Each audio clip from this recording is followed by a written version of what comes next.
हरे कृष्णा। हम श्रीमद् भगवद गीता के अध्याय 9 परम गुही ज्ञान इसके 16वें और 17वें श्लोक को आज पढ़ने का प्रयास करेंगे। इन श्लोकों में भगवान क्या वर्णन करने जा रहे हैं? भगवान बताएंगे कि वे किस प्रकार इस ब्रह्मांड में व्याप्त हैं। तो अभी से जो अगले 4 श्लोक आएंगे 16, 17, 18, 19, उनमें भगवान बता रहे हैं कि वे किस प्रकार से इस ब्रह्मांड में व्याप्त हैं। पिछले श्लोक में आपने क्या सुना था? भगवान कहते हैं अन्य लोग अर्थात जो महात्मा नहीं है, अन्य लोग उनकी बात करें भगवान, जो ज्ञान के अनुशीलन द्वारा यज्ञ में लगे रहते हैं, वे भगवान की पूजा उनके अद्वैय रूप में अर्थात स्वयं को ही भगवान समझते हैं, विविध रूपों में अर्थात मनोकल्पित रूप में भगवान की पूजा करते हैं, जो देवताओं के उपासक होते हैं, किसी भी देवता को भगवान समझकर उनकी पूजा करने वाले, तथा विश्व रूप में करते हैं अर्थात जो भगवान के विश्व रूप की पूजा करते हैं। तो इस प्रकार से आपने कल के श्लोक में सुना। अब यहाँ पर यदि पूछा जाए भगवान ये जो विश्व रूप में आपकी पूजा करते हैं ये कैसे करते हैं?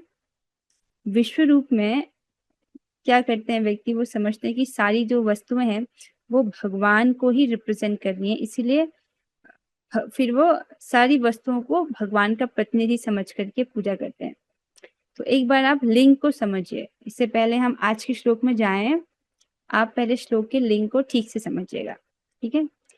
तो तृतीय कोटि के भक्त भगवान के विश्व रूप की उपासना करते हैं, ठीक है? हमने एकत्वेन पृथक्त्वेन बहुधा विश्वतोमुखम, जो बहुधा विश्वतोमुखम वाले हैं वो भगवान के विश्व रूप की पूजा करते हैं। सबको स्पष्ट है? तृतीय कोटि वाली। तो अर्थात इस जगत की हर वस्तु भगवान का ही प्रतिनिधित्व कर रही है, यह समझकर विश्व की वस्तुओं को ब्रह्म मानकर उपासना करना। तो विश्व रूप की जो उपासना करते हैं वो क्या करते हैं? जगत की प्रत्येक वस्तु को ये समझना कि ये भगवान का ही प्रतिनिधित्व कर रही है, राइट?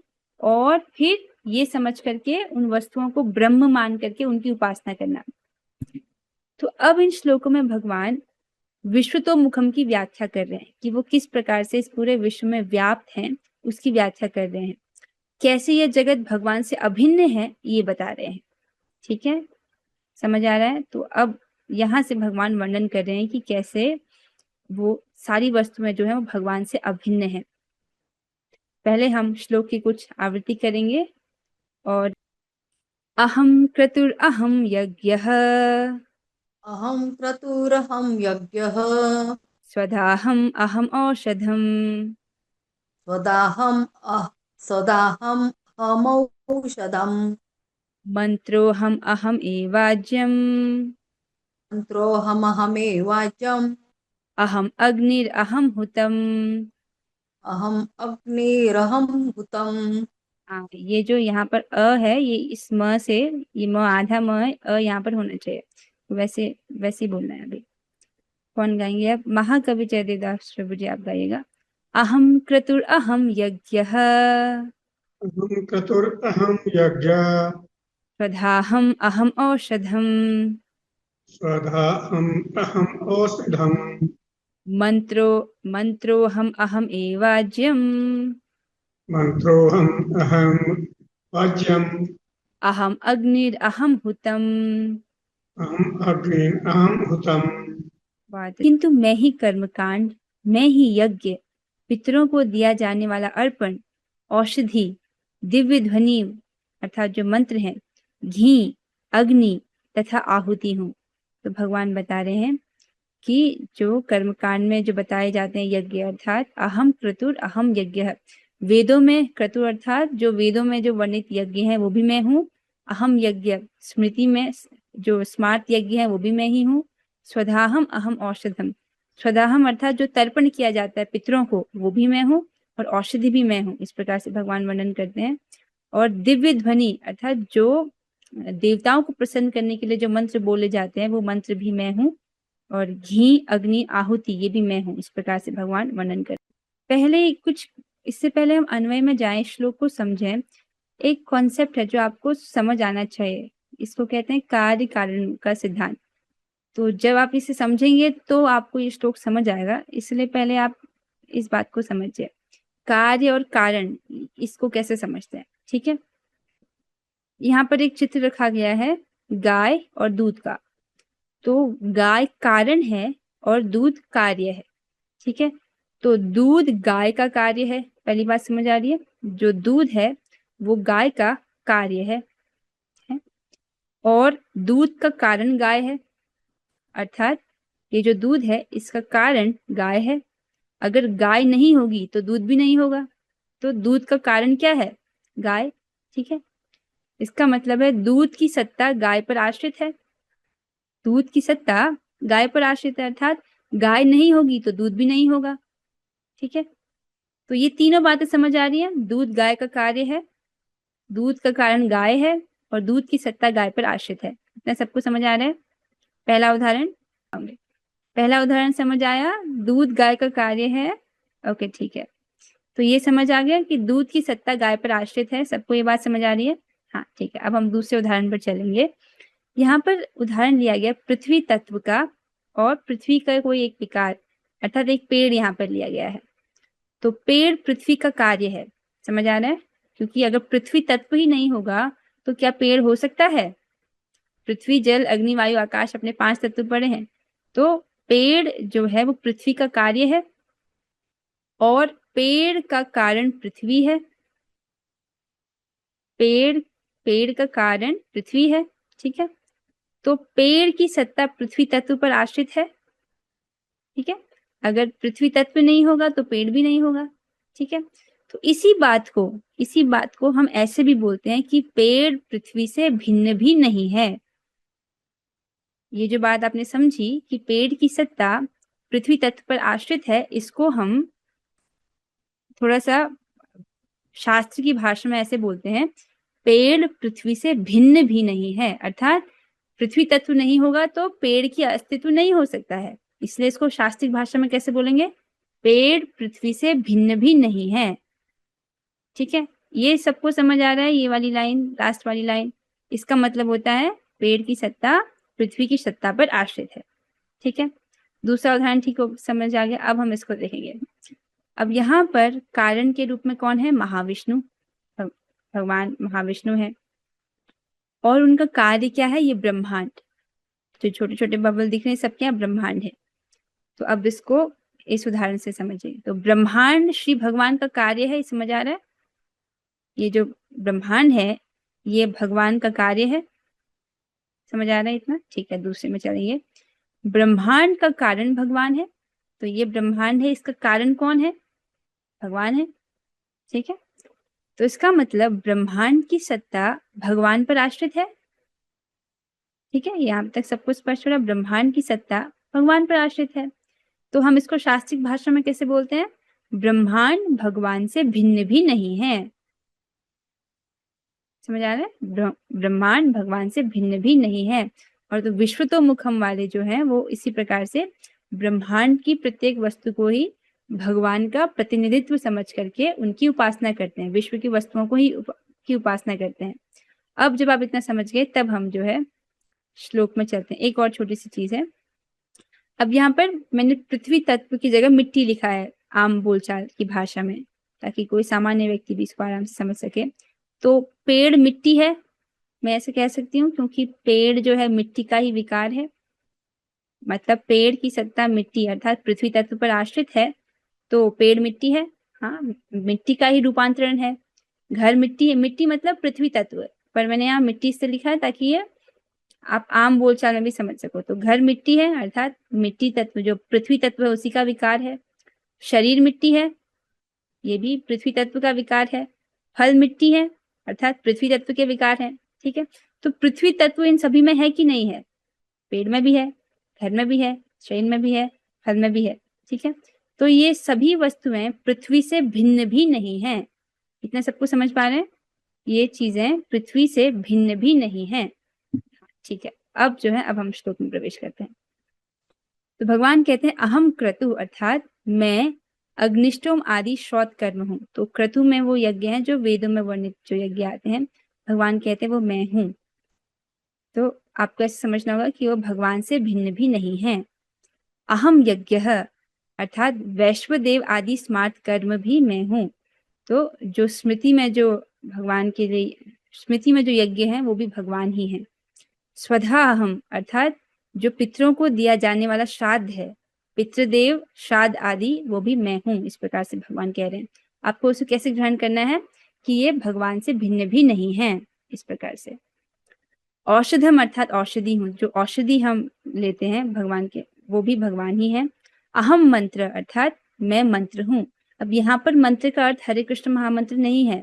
यहाँ पर मंत्र का अर्थ है वेदों में, कर्मकांड में जो मंत्रों का उच्चारण किया जाता है देवताओं को प्रसन्न करने के लिए, उन मंत्रों की भगवान बात कर रहे हैं कि वो भी मैं ही हूँ। तो आपको कैसे ग्रहण करना है, वो भगवान से भिन्न भी नहीं है। इस प्रकार से, ठीक है। अहम एव आज्यम अर्थात मैं ही घृत हूँ। जो यज्ञ में आहुति के लिए जो घृत दिया जाता है वो भी भगवान ही है। अहम अग्नि, मैं अग्नि हूँ। अहम हुत अर्थात मैं होम हूँ। तो इस प्रकार से जो यज्ञ में आहुति दिया जाता है वो भी सब भगवान ही है, अग्नि भी भगवान ही है। तो यहाँ पर आपको ऐसे सब चीज को आपको ऐसे समझना होगा कि ये भगवान से भिन्न भी नहीं है। इस प्रकार से समझना होगा। तात्पर्य में थोड़ा और क्लियर होगा। हम तात्पर्य की ओर बढ़ेंगे। अनुवाद और तात्पर्य कृष्ण कृपा मूर्ति श्री श्रीमद एसी भक्ति वेदांत स्वामी प्रभुपाद द्वारा। तो प्रभुपाद समझा रहे हैं, ज्योतिष्टोम नामक वैदिक यज्ञ भी कृष्ण हैं, स्मृति में वर्णित महायज्ञ भी वही हैं। तो यहाँ पर सब चीजों में आपको ऐसे ग्रहण करना होगा जैसे आपने ये समझा था कि ये पेड़ मिट्टी है, मतलब ये पृथ्वी का ही विकार है, पृथ्वी से भिन्न भी नहीं है। उसी प्रकार से आपको ये चीजें भी ग्रहण करनी है। तो यज्ञ भी कृष्ण है, स्मृति में वर्णित महायज्ञ भी वही है। पितृलोक को अर्पित तर्पण या पितृलोक को प्रसन्न करने के लिए किया गया यज्ञ, जिसे घृत रूप में एक प्रकार की औषधि माना जाता है, वह भी कृष्ण ही है। इस संबंध में जिन मंत्रों का उच्चारण किया जाता है वे भी कृष्ण है। यज्ञों में आहुति के लिए प्रयुक्त होने वाली दुग्ध से बनी अनेक वस्तुएं भी कृष्ण है। तो जब कर्मकांड आदि में जो यज्ञ किए जाते हैं इस प्रकार से, उनमें जो दूध से बनी वस्तुएं हैं वो भी कृष्ण है। आप कैसे समझना है कि वो कृष्ण से भिन्न भी नहीं है।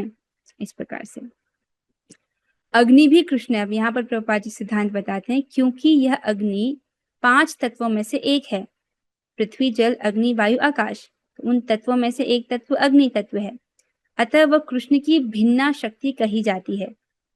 दूसरे शब्दों में वेदों में कर्मकांड भाग में प्रतिपादित वैदिक यज्ञ भी पूर्ण रूप से कृष्ण है।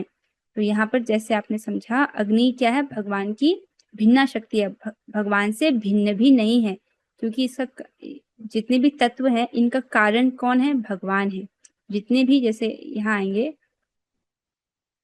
ब्रह्मांड में आएंगे तो ब्रह्मांड को रचने के लिए जो तत्वों की सृष्टि होती है, पृथ्वी जल अग्नि वायु आकाश, वो सब किसके कार्य हैं, भगवान के।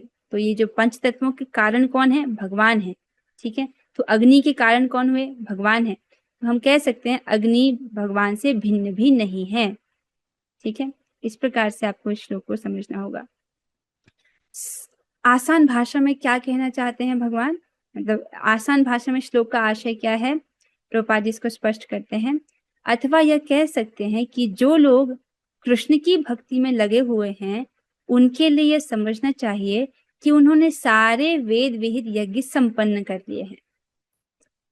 जो भगवान की भक्ति कर रहे हैं, इस प्रकार के जितने भी यज्ञ का वर्णन है, जितने भी प्रकार के वेदों में यज्ञों का वर्णन है, जो भगवान की भक्ति कर रहा है उसने ये सारे के सारे यज्ञ संपादित कर दिए हैं, ये सारे के सारे यज्ञ पूरे कर दिए हैं, ऐसा समझ लेना चाहिए। अर्थात भक्तों को ये सब यज्ञ करने की आवश्यकता नहीं है, बस भगवान की भक्ति करनी है। प्रमाण क्या है इसका, बहुत सुंदर प्रमाण है श्रीमद् भागवतम के 3 स्कंद के 33वें अध्याय का 7वां श्लोक।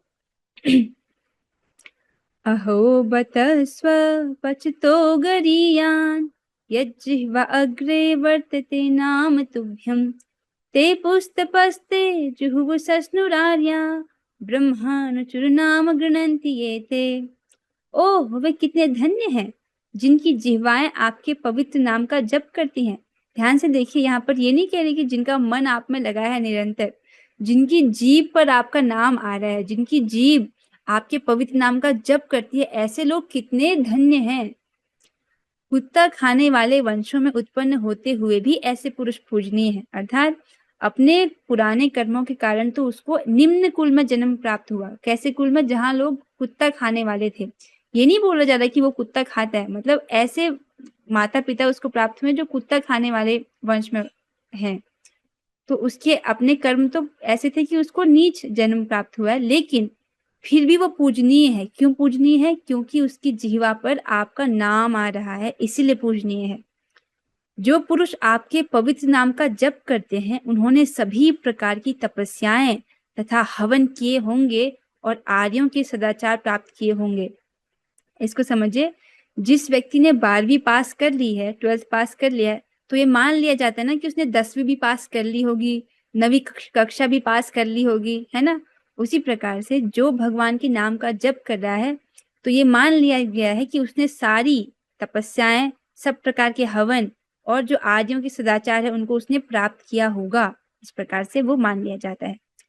आपके पवित्र नाम का जप करते रहने से, आपके पवित्र नाम का जप करते रहने के लिए उन्होंने तीर्थ स्थानों में स्नान किया होगा, वेदों का अध्ययन किया होगा और अपेक्षित हर वस्तु की पूर्ति की होगी। तो समझ रहे हैं, आज इस जन्म में अगर वो व्यक्ति भगवान का नाम जप कर रहा है, इसका मतलब उसने पूर्व जन्मों में सब ये प्रकार के कार्य कर लिए हैं। तीर्थों में स्नान करना, वेदों को पढ़ना, या हर प्रकार की जो अपेक्षित चीज है उस वस्तु की उसने पूर्ति कर ली होगी। तो समझ रहे हैं, करना क्या है हमको? हरे कृष्णा कृष्ण कृष्णा हरे हरे, हरे राम राम राम हरे हरे। इस प्रकार से भगवान के नाम का जप करना है। जो भगवान के नाम का जप करता है, ये समझ लेना चाहिए कि उसने सारे वेद विहित यज्ञ संपन्न कर लिए हैं। तो यही इस श्लोक का आशय है,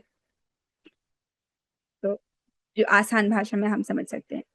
अब हम इसी अध्याय का अगला श्लोक भी पढ़ेंगे, श्लोक संख्या 17। पहले हम उस श्लोक की कुछ आवृत्ति करेंगे। पितामहस्य जगतो पिताहमस्य जगतो माता धाता पितामहः माता धाता पितामहः वेद्यं पवित्रम् ओंकार वेदं पवित्रम् ओंकारं ऋक्सां यजुरेव च। साम यजुरेव च। बहुत अच्छे। बबीता माता जी आप गाइएगा। पितामहस्य जगतो पितामहस्य जगतो माता धाता पितामहः माता धाता पितामहः वेद्यं पवित्रम् ओंकार वेदं पवित्रम् ओंकार ऋक्सां यजुरेव च। रुक्षाम यजुरेव च। श्री भगवान बता रहे हैं, मैं इस ब्रह्मांड का पिता, माता, आश्रय तथा पितामह हूँ। मैं ज्ञेय अर्थात जानने योग्य, शुद्धिकर्ता तथा ओंकार हूँ। मैं ऋग्वेद, सामवेद तथा यजुर्वेद भी हूँ। श शब्द से अथर्ववेद भी ले लिया जाएगा। मैं ऋग्वेद, सामवेद, यजुर्वेद, च अर्थात अथर्ववेद भी हूँ। अन्वय को देखेंगे। अहम अस्य जगतः, मैं इस जगत का पिता, माता, धाता, पितामह अर्थात मैं इस जगत का जनक हूँ, जननी हूँ, जननी अर्थात माता, विधाता हूँ और पितामह हूँ। वेद्यम अर्थात ज्ञेय वस्तु, मैं ही जानने योग्य हूँ। तो देखिए, जब हम समझते हैं कि भगवान ही इस जगत के माता, धाता, पितामह है, तो हमको भगवान के प्रति कृतज्ञ होना चाहिए। जैसे देखिए, हम बिजली का प्रयोग करते हैं अपने घरों में और उसके लिए हमको बिल पेमेंट करना होता है कि नहीं? अब जितना ज्यादा बिजली का आप उपयोग करोगे, आपको उतना अधिक बिल पे करना पड़ता है। लेकिन भगवान ने एक ऐसी व्यवस्था की है सूर्य की, जो रोशनी तो हम प्रदान करता है, लेकिन भगवान उसका बिल हमसे नहीं मांगते। समझ रहे हैं? तो ये भगवान की दया है। तो इसीलिए इस ब्रह्मांड में हमारे पालन हेतु भगवान ने सब व्यवस्था की है। सांस लीजिए, आप सहजता से ले पा रहे हैं ना, तो इसकी भी व्यवस्था भगवान ने की है। तो इन सब के प्रति व्यक्ति को कृतज्ञ होना चाहिए। जो व्यक्ति कृतज्ञ है, अर्थात इतना सब कुछ दिया है भगवान ने, उसके बाद भी भगवान के प्रति कृतज्ञता का भाव अपने हृदय में महसूस नहीं करता, उसकी भक्ति कैसे आगे बढ़ेगी? आप समझ रहे हो? कृतज्ञ होना विनम्रता का यदि कोई व्यक्ति कृतज्ञ है, तो ये सूचित करता है कि वो व्यक्ति विनम्र है, और व्यक्ति अगर विनम्र है तो विनम्रता की भूमि पर ही ये भक्ति लता रूपी बीज जो है वो उगता है। इसलिए विनम्र होने के लिए कृतज्ञ होना आवश्यक है। और कृतज्ञ कैसे होते हैं? जब आप समझते हो कि भगवान ही कैसे इस जगत के माता, धाता, पितामह हैं, इसलिए उनके प्रति कृतज्ञता का भाव हमें ज्ञापित करना चाहिए।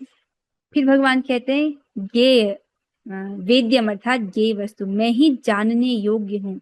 ये सब शास्त्र, ये सब वेद, ये क्यों रचे गए हैं? ताकि हम भगवान को जान पाए।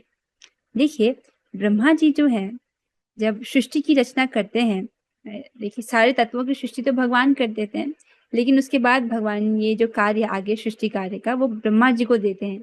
तो ब्रह्मा जी जब सृष्टि कार्य को आगे बढ़ाते हैं तब विभिन्न प्रकार के योनियों की सृष्टि करते हैं, अलग अलग प्रकार के जीवों के शरीरों की सृष्टि करते हैं। तो जब ब्रह्मा जी मनुष्य का शरीर बनाते हैं तब वो बहुत प्रसन्न होते हैं, और भगवान भी उनसे बहुत प्रसन्न होते हैं।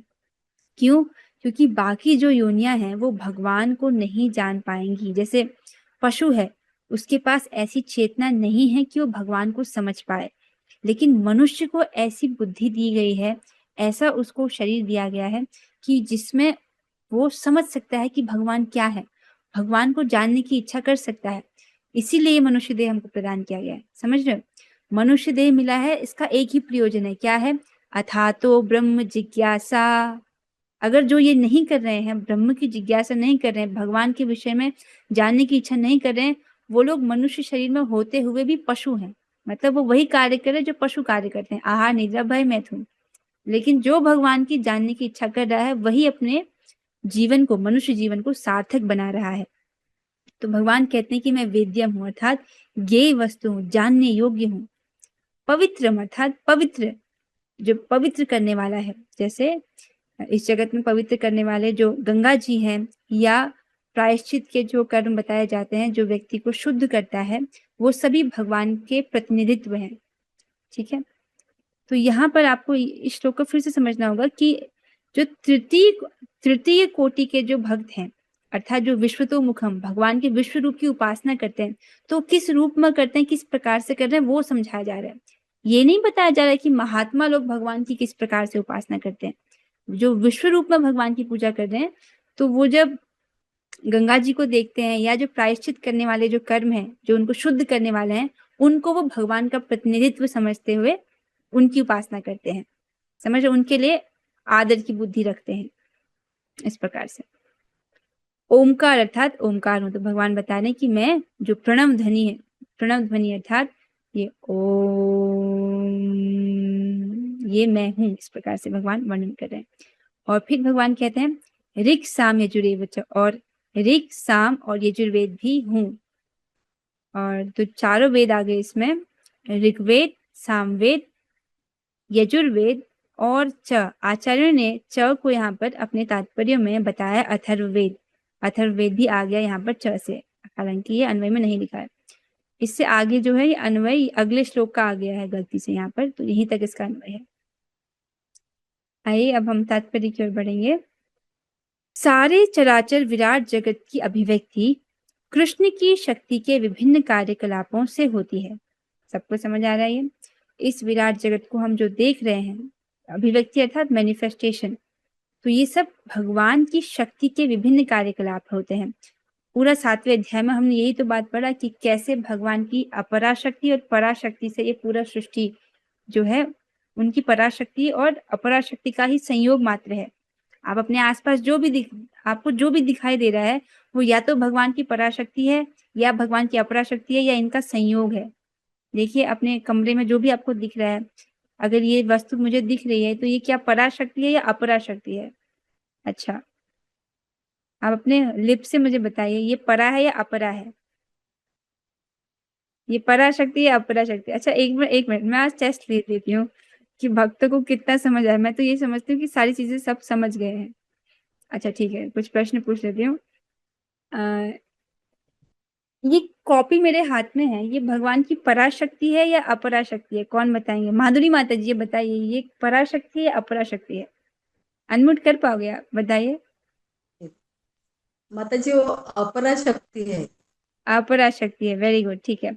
अगर आप किसी प्राणी को देखते हो, जैसे आपने गाय देखी है, अब ये प्रश्न ब्रजभूषण प्रभु जी से है, यदि आपने गाय को देखा तो गाय भगवान की पराशक्ति है या अपराशक्ति है?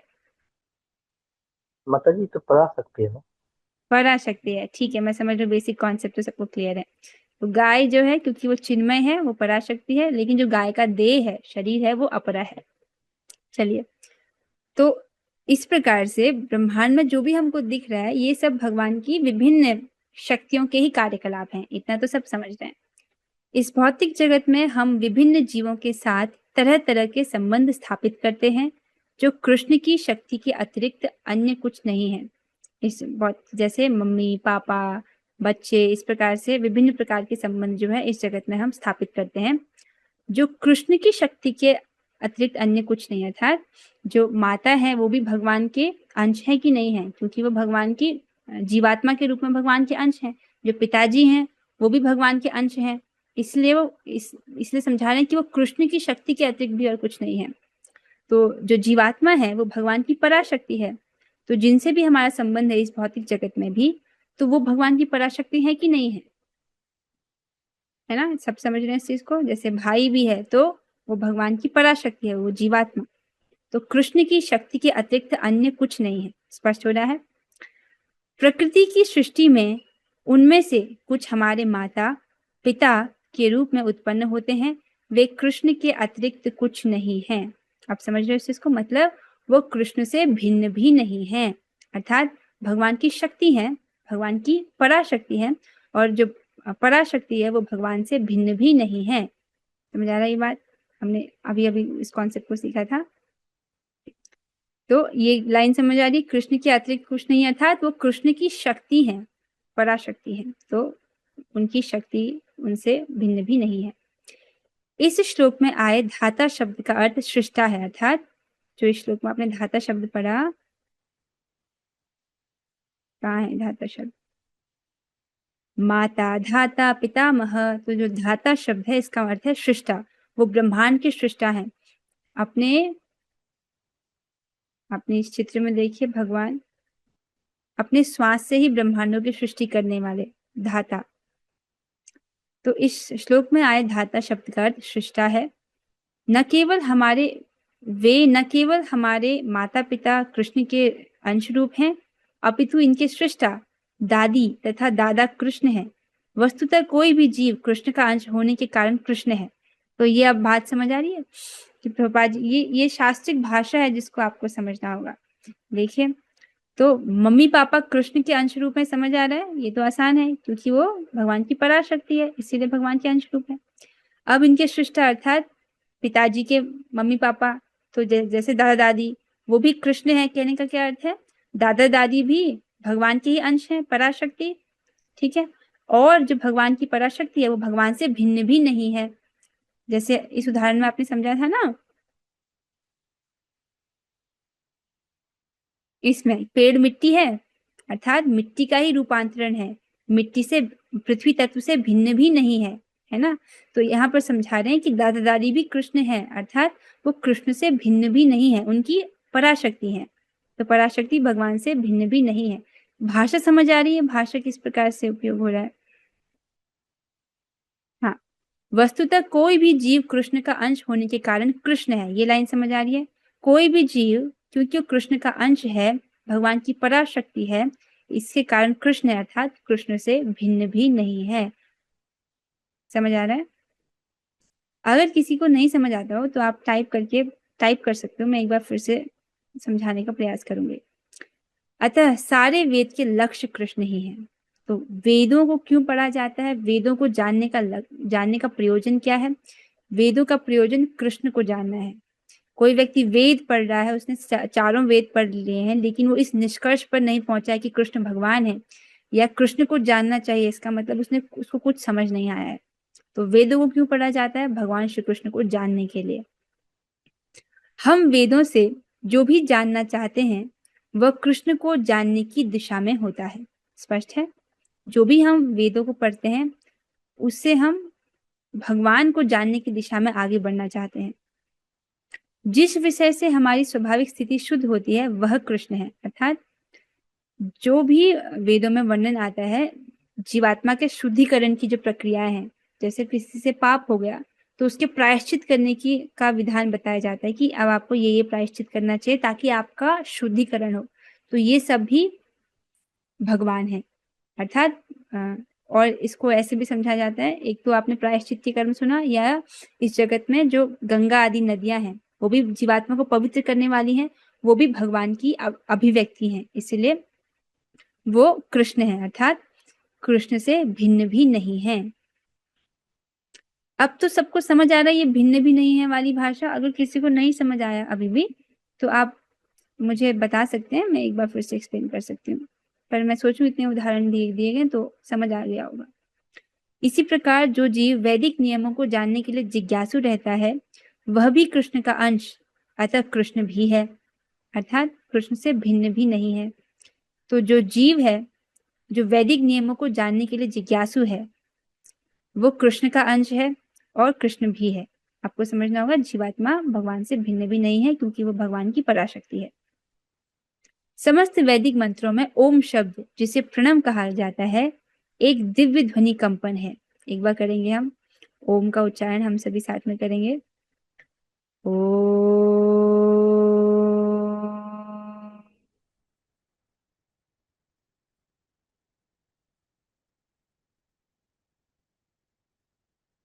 अच्छा लगा ना? तो ये जो दिव्य ध्वनि है, दिव्य ध्वनि कंपन, ये कौन है? ये कृष्ण भी है। तो ये कृष्ण है। मैं ये बात नहीं समझ पाई कि प्रभुपाद जी यहाँ पर भी शब्द का प्रयोग क्यों कर रहे हैं। यदि किसी को समझ आता हो तो आप मुझे समझा सकते हैं, परंतु बात यह है कि जो ओम है वो स्वयं भगवान है।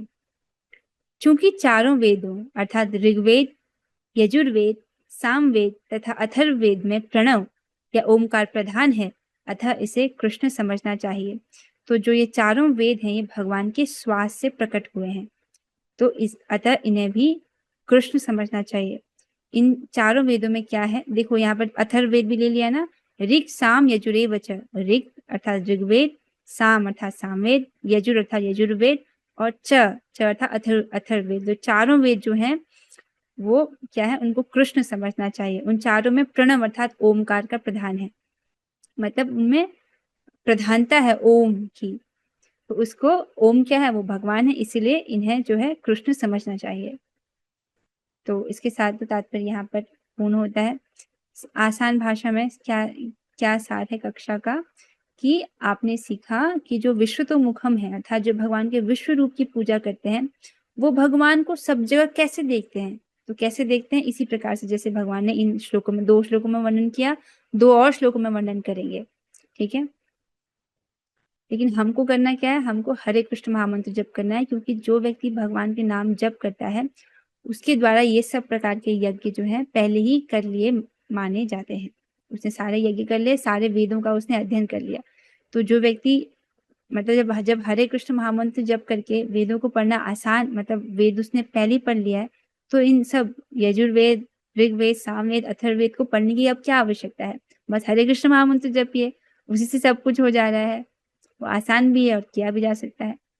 चलिए फिर हम जो है आज की कक्षा को यहीं पर विश्राम देंगे। अब हम 3 बार हरे कृष्ण महामंत्र करेंगे। आप सभी लोग अपने माइक को ऑन कर लीजिएगा, हम सब साथ में करेंगे। हरे कृष्णा कृष्ण कृष्णा हरे राम राम राम हरे हरे, हरे कृष्णा कृष्णा कृष्ण कृष्ण हरे राम राम हरे हरे, हरे कृष्णा कृष्ण कृष्ण हरे राम राम हरे हरे। श्रीमद् भगवद गीता की जय, जगद्गुरु की जय, नमाचार्य की जय, श्रीधाम वृंदावन की जय। हरे कृष्णा माता जी, सबके सेव जय जय करो।